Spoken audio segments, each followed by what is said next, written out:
Magandang tanghali sa inyong lahat. It's me again, si Mima Alicia nyo, at nagbabalik muli para sa ating panibagong video. Kamusta po mga kababayan? So ito, meron tayong mahalagang pag-uusapan. Talagang napakahalaga nito. Alam nyo kung bakit? Ito talagang si Marcoleta, no? Traidor. Hindi, actually, mahal ko talaga si Marcoleta since nung yung nakilala yung kanyang pangalan, 'di ba? Doon nga sa issue sa ABS-CBN. And love ko din naman yung approach niya dito sa charter change. Ang di ko lang talaga matanggap, yung ugali niya ngayon, yung mahilig ba siyang magbintang, pero hindi naman po sapat yung kanyang ebidensya. Ang hilig gumawa ng accusation nang hindi din naman po verified ang kanyang information. Yes guys, yun po yung pinakaayaw ko ngayon dito sa trabahong ginagawa ni Congressman Rodante Marcoleta. Alam nyo guys, meron kasi siyang sinabi. Kasi diba nung pumutok yung pulboronic ko, no? Pulboronic video ni President Marcos. Nung pumutok yung video na yun, meron siyang interview.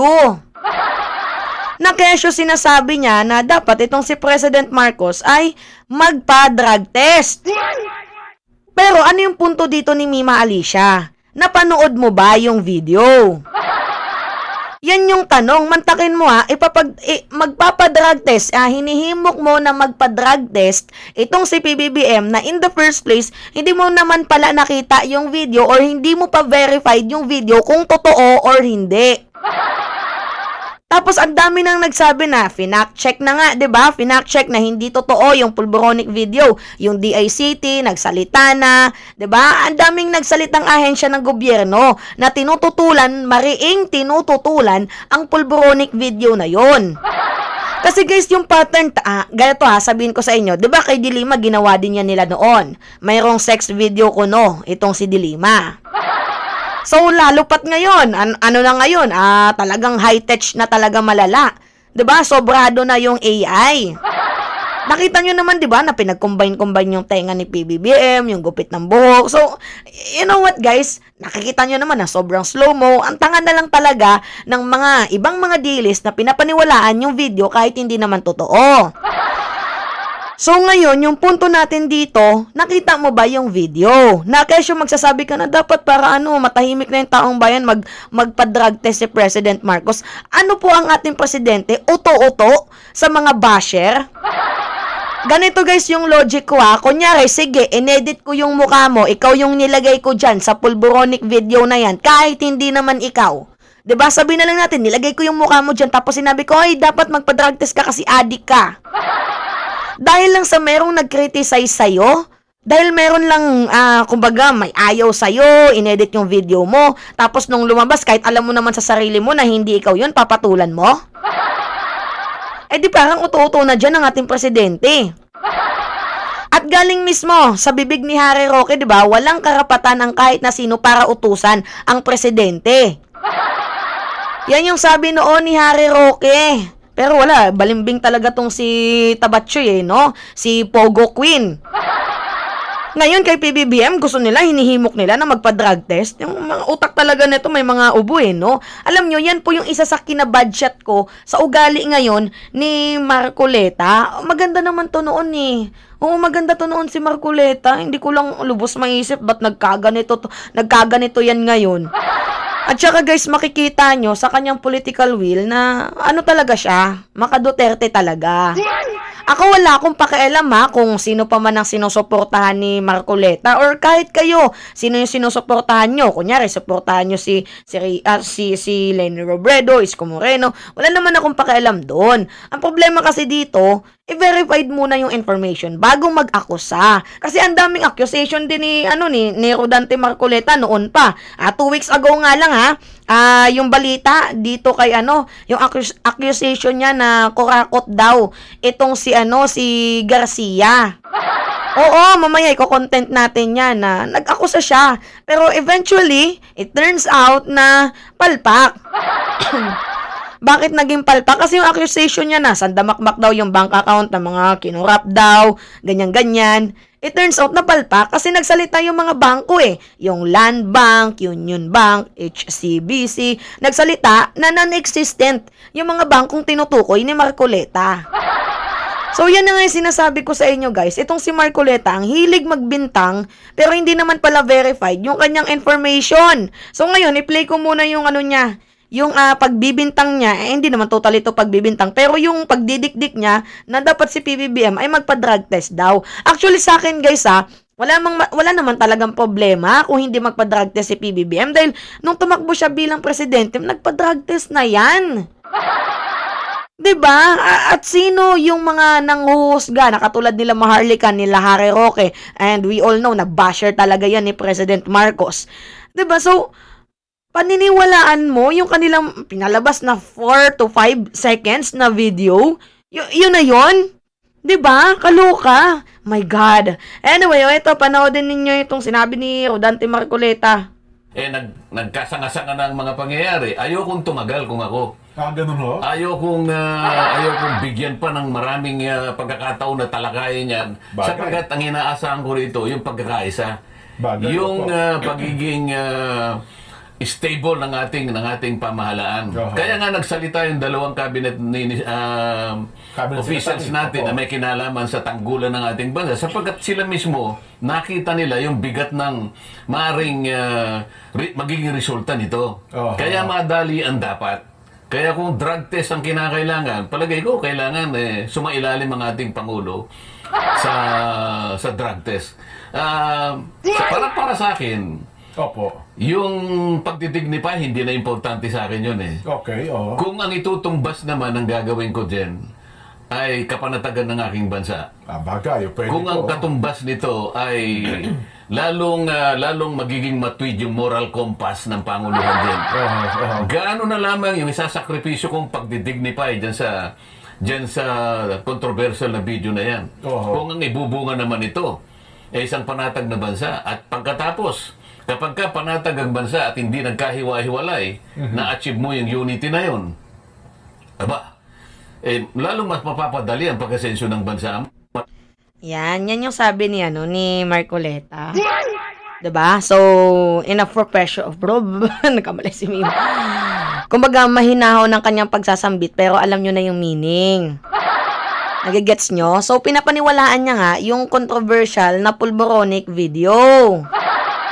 Ano ba naman tong si Rodante Marcoleta? Alam mo, sa totoo lang guys, sa totoo lang minado ako na gusto ko naman talaga itong si Marcoleta. Dito lang talaga siya sa akin na bad siya. Tapos yung mahilig ba siyang accuse ng, hindi pa naman verified yung info niya.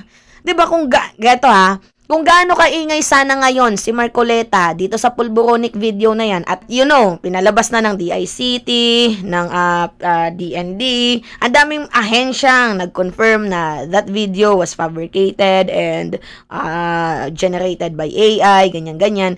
Kung gaano sana kaingay itong si Marcoleta about sa magpa-drug test yan si President Marcos, dapat ganon din siya kaingay para humingi ng public apology.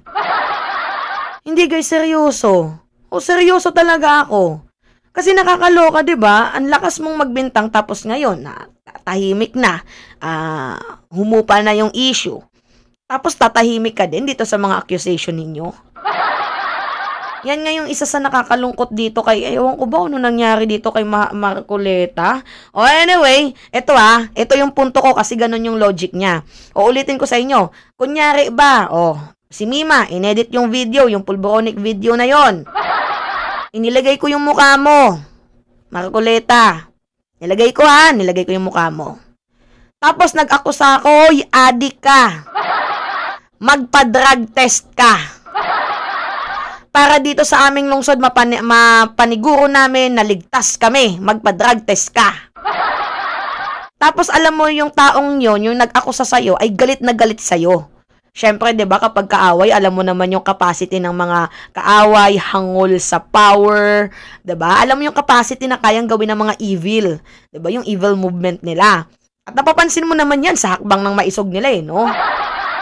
for the people daw, yung hakbang ng maisog, pero it turns out, anti-BBM rally, di ba? So, going back sa topic natin, kunyari, alam mo naman na ako ay haters mo. Ang dami kong pinupuna sa'yo. Pinalabas ko yung video na yun kahit alam mong edited. Diba? Tapos sinabi ko magpa-drug test ka, gagawin mo yun para sa akin kahit alam mo naman nasa sarili mo na hindi mo ginawa. Tsaka unang accusation doon, ang sabi nila, kasama daw si Maricel Soriano na humihit-hit ng pulburon. Eh ang tanong dito mga minamahal, nasaan si Maricel? Nung nagpupulburon, si Marcos. Really? Papaniwalaan mo yun, Marcoleta? So ngayon, i-accept mo din yung criticism na matatanggap mo. Kasi nagpapaniwala ka sa mga, mga video-video na hindi mo naman pala bine-verified kung totoo or hindi. Nakakaloka. Kaya nga medyo bad shot talaga sa akin. Ngayon, itong si Marcoleta, at saka tingnan niyo yung political will niya, talaga siya eh. Makadots. Nalaso nata yung utak nitong na to, itong si Rodante Marcoleta na to. Anyway, sige ito. Meron ako ipapakita sa inyo ha. Nakikita niyo tong na to. Yan. Basahin ko na lang ha. Ang sabi dyan, 1 billion move from foreign banks to pool XX offshore accounts. Yan po yung sabi, offshore accounts, sabi ni Marcoleta. Nabubulol si Mima. Ulitin natin ha. Lagay ko na lang dito. I-flash natin. 1 billion. Naku, ang laki nito. 1 billion po. 1 billion yan ha. 1 billion. Move from foreign bank to pool excess offshore accounts. Yan po yung accusation niya dito sa Comelec, dito kay Garcia. Yung nangurakot ba? Pero itong kanyang accusation, 2 weeks na to, 2 weeks pa lang to. It turns out na palpak. Bakit palpak? Nagsalita yung mga bangko. Ay, pakita ko sa inyo ha. O, yung land bank. Ay, tingnan nyo, kung mangungurakot na nga lang, bakit pa sa land bank? Hindi nyo ba naisip na yung land bank government owned? 'Di ba? O mangungurakot ka na nga lang sa land bank pa. I mean, maglalagay ka na nga lang ng pera diyan pa sa land bank. Really? O 'di ba? Nako, Marcoleta, nako, sinasabi ko sa iyo. Huwag mong sirain yung pangalan mo at yung INC. Nako, Marcoleta, sinasabi ko sa iyo. O yan, nagsalita yung land bank na hindi totoo. Ito din yung Union Bank. Nagsalita din na hindi totoo, hindi po nag-i-exist yung tinutukoy ni Marcoleta na mga bank account na pinaglagyan daw ng pera ni Garcia na kinurakot niya, ganyan-ganyan. O, ito pa yung HSBC. Diba? Nagsalita na. So, kaya nga sabi ko, hindi ko naman sinasabi na hindi totoong nangurap itong si Garcia, pero yung punto natin dito, kailangan natin ng development. Kailangan natin ng matibay dito na ebidensya, mga minamahal. 'Di ba, lalo pat ngayon nagsalita din yung mga bangko. Paano mo patunayan 'yun? 'Di ba, na totoo yung mga accusation mo? Kaya nga nakakaloka eh. 'Di ba, sana kung gaano ka kaingay dito sa pag-aakusa, sana ganun ka din kaingay para nung lumabas yung mga statement na to ng bangko, ganun ka din kaingay para mag-public apology. Alam nyo, sa totoo lang guys, medyo nakaka-bad trip malala itong si Rodante Marcoleta. Hindi ko nga alam kung bakit to nagkaganito eh. Kaya pala medyo na siya, nanlalamig na nga siya eh, nanlalamig na. Oo, bakit ka nanlamig, Marcoleta? Ano yung nangyari? Bakit ka nanlamig? Ano yung nangyari? Ba't ka nanlamig? Diba? So, yun guys. Diba, ano yung masasabi ninyo dito sa ni Marcoleta na dapat daw itong si President Marcos ay magpa-drug test para sa katahimikan ng taong bayan? Ako guys, personally, kung ako yung tatanungin, hindi na kailangang magpa-drug test ni President Marcos. Hoy, hindi to sa pagtatanggol dito sa ating presidente ha. Hindi ko pinagtatanggol itong ating presidente. Ang punto ko lang dito, sana matibay yung ebidensya. Nagsimula to sa PIDEA leaks ni Bato de la Rosa. Nandoon si Morales. 'Di ba? Pero yung kanyang informant hindi niya masabi kasi puro lang accusation. 'Di ba? Yan nga yung punto ko dito eh. okay lang sana na mag-akusa as long as yung ebidensya nyo matibay. Kumbaga sa Jollibee nanunuot juiciness, crispiness, yung mga ebidensyang hawak ninyo.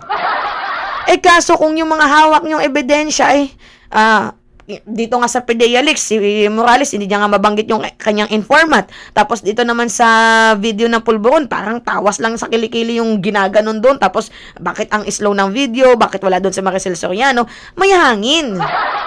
May butas. Okay lang ha.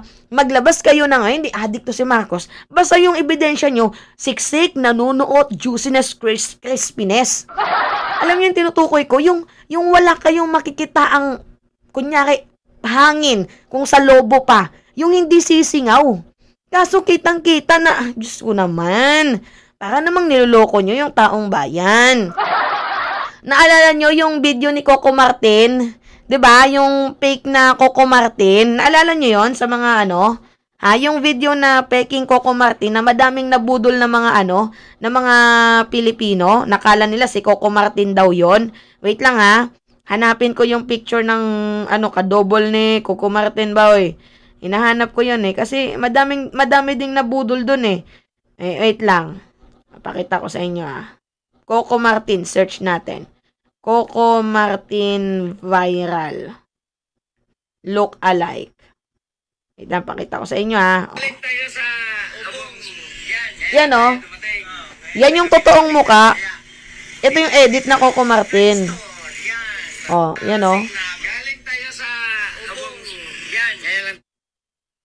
nakikita nyo? Yan yung edit na Coco Martin na parang ka-look alike, 'di ba? Tapos ito siya. See? 'Di ba? Kaloka. Ito pa, tingnan nyo Yan yung Coco Martin na sinasabi. Tandaan nyo yan, 'di ba? Pero it turns out na ito yung nasa video na Coco Martin. 'Di ba? Ang daming pattern na madaming budol. So, ano yung reason nyo? Ba't pinapaniwalaan nyo yung mga ganong video? And alam nyo, nalulungkot lang ako Hindi, sa totoo lang, mga minamahal, mag-usap tayo. Nalulungkot ako sa mga taong fined nila ng maling information. Yung mga nabudol nila. Dahil nga sa gusto talaga nilang sirain, i-assassinate, i-character assassinate, i-demolish itong si President Marcos by doing a wrong thing, such as fabricating lies, stories, or video. Nalulungkot ako sa mga taong gumagawa nun. Your act is so desperate.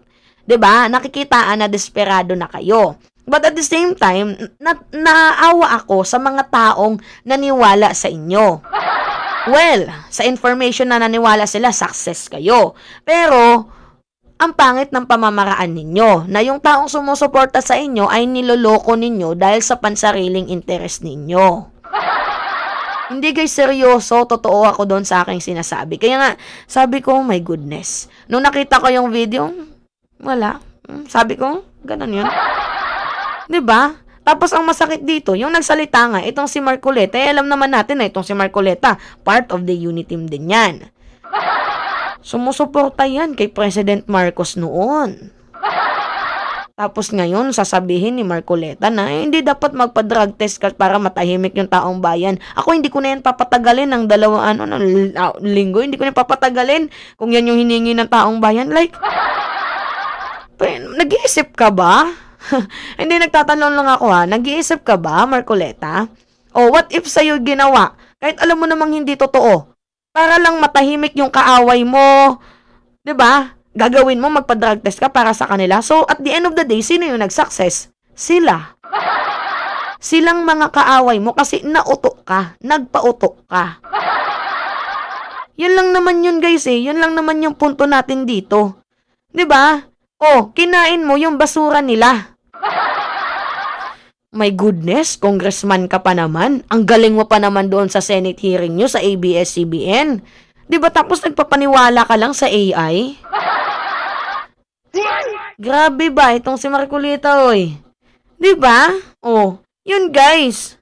Ewan ko dito kay Marcoleta, parang May aning-aning na din sa sa pag-iisip ba. Nakakalungkot lang. Yun lang yung akin. So again, yun lamang po guys. Tawag dito, magpapaalam na tayo. Magandang tanghali sa inyong lahat. It's me again, si Mima Alicia nyo. Tanghali, hapon, gabi, kung ano man oras nyo itong napapanood. It's me again, si Mima Alicia nyo. At nagbabalik muli para sa ating panibagong video.